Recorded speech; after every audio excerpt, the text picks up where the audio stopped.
Farmers know that corn productivity is heavily influenced by nutrient availability.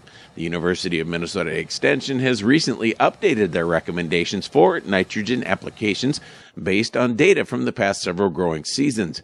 Including the newer data has resulted in an increase in suggested nitrogen application rates for both corn on corn and corn following soybeans. Experts suggest an increase in N rates of around 10 pounds per acre in both situations.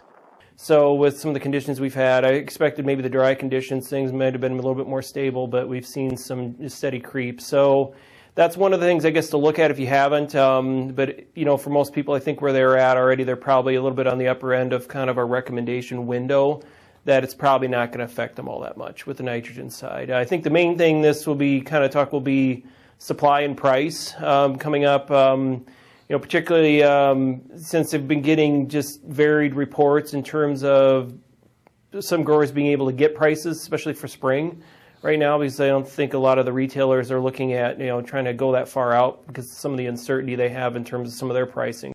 Because nutrient costs are high, testing and understanding what's in the soil is an important component.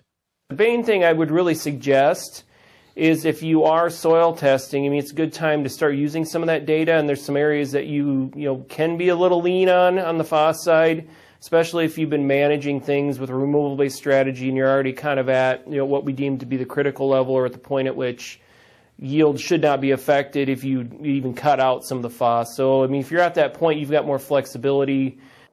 Farm financial information through the University of Minnesota shows that among the key factors separating the most profitable and least profitable farms is their nutrient management decisions. The main thing, especially when we get into these situations where we start getting into these really, if you look at the ratio of the value of corn to the price of the per pound of nutrient, that starts to get really wide, where we get some really expensive fertilizer. I think is really going back to the basics, really looking at just your base fertility program, just seeing maybe where you could tweak with some of what decisions that are being made there, and just start at that point to see if you could trim back a little bit on cost. U of M recommendations are available at the Extension Nutrient Management website. This is Dan Lemke reporting.